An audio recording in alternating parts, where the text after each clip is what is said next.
बंदर देगर हैवानात की तरह एक हैवान है, मगर बाद मुफक्करीन के मुताबिक बंदर की पैदाइश आम जानवरों की तरह नहीं हुई, बल्कि वो एक तब्दील शुदा मखलूक है।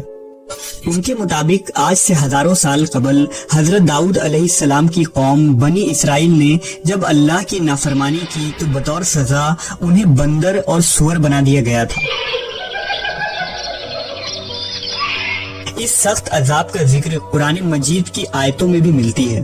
तो क्या आज इस जमीन पर जो बंदर मौजूद हैं वो कौम बनी इसराइल की नस्ल से हैं जो आज तक इस अजाब में मुब्तला हैं? इस बात में कितनी सच्चाई है हम इस वीडियो में जानेंगे। कुरान करीम में बहुत सी कौमों के लिए ऐसे वाकयात बयान हुए हैं जिनमें उनके गलत आमाल और अल्लाह तबारक व तआला के अहकाम हुदूद से तजावीज़ की वजह से उनको अजाब इलाही का सामना करना पड़ा। इस सिलसिला में एक मशहूर और इबरतनाक वाकया असहाब सबत का है। ये वाकया यहूदियों की एक बस्ती से ताल्लुक रखता है। ये वाक़या हजरत दाऊद अलैहिस्सलाम के दौर का है। उस जमाने में हजरत याकूब की औलादें जो बनी इसराइल कहलाती थी, उनकी आबादी लाखों में थी, जो अर्ज़ फ़लस्तीन और यरूशलेम में आबाद थे। उनमें से एक कबीला बनी इसराइल से इलाहिदा होकर एक दरिया के किनारे ईला नामी बस्ती में आबाद हो गए। उन लोगों की तादाद 70,000 के करीब थी और ये निहायत ही सरकश और नाफरमान लोग थे। इन लोगों ने अक्सर काम अहकाम तौरेत के खिलाफ शुरू कर दी।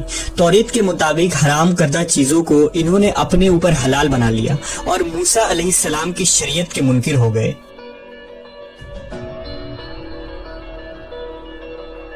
ये कौम जिस दरिया के किनारे आबाद थे, इसमें कसरत से मछलियां मौजूद थी, लिहाजा ये लोग इस दरिया से मछलियां पकड़ते और उन्हें बतौर गजा इस्तेमाल करते थे। नेज इन मछलियों की खरीदो फरोख्त भी किया करते थे। लिहाजा अल्लाह ने उन्हें एक आजमाइश में डाला। हजरत दाऊद अलैहिस्सलाम की इस कौम को ये हुक्म मिला कि वो हफ्ता यानी सनीचर के दिन मछली का शिकार ना किया करें और न दुनिया की कोई खरीदो फरोख्त करें। इस दिन उनके लिए मछलियां पकड़ना हराम करार दिया गया। अलबत्ता सनीचर के अलावा दूसरे दिनों में मछलियां पकड़ने की उन्हें इजाजत थी। लिहाजा हजरत दाऊद अलैहिस्सलाम के हुक्म से इस कौम ने इतवार से जुमा तक मछलियां पकड़ना शुरू कर दी, मगर हफ्ते को मछलियां दरिया में ज्यादा होती और बाकी के 6 दिन कम होती। हफ्ते के दिन जब भी दाऊद अलैहिस्सलाम की कौम दरिया के पास आती तो इतनी ज्यादा मछलियां देखकर उनका दिल बेईमान हो जाता।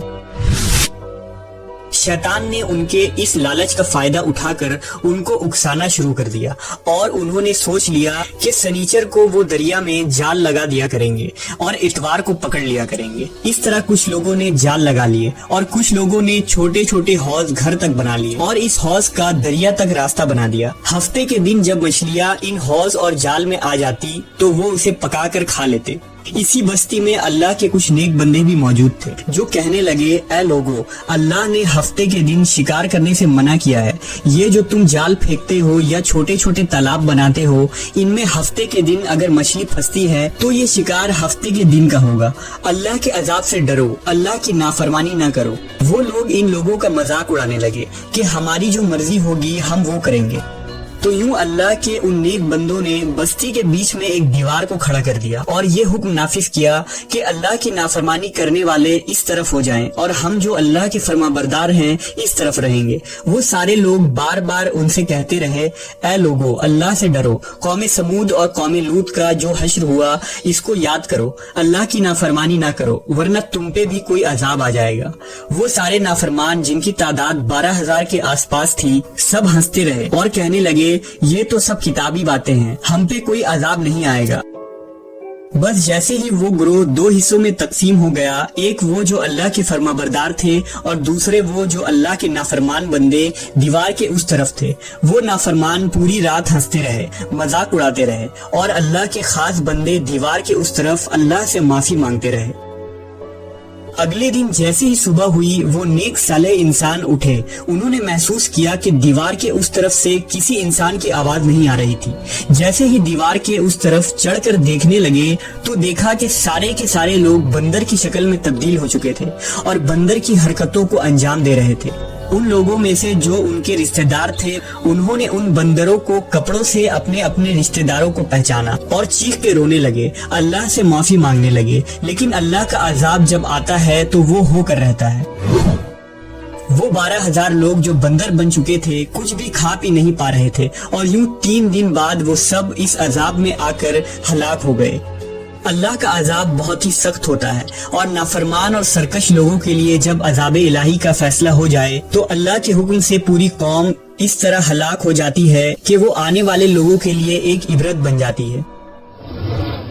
بہرحال یہ نظریہ کہ موجودہ بندر ان لوگوں کی اولادیں ہیں جن پر عذاب آیا تھا، یہ غلط ہے، کیونکہ ان سے پہلے بھی دنیا میں بندر موجود تھے، اور صحیح روایتوں کے مطابق بنی اسرائیل کی یہ قوم جب بندر میں تبدیل ہو گئی تھی تو 3 دنوں تک یوں ہی زندہ رہے، اور پھر روتے روتے ساری قوم مر گئی، لہٰذا ان کی نسل آگے نہیں بڑھی۔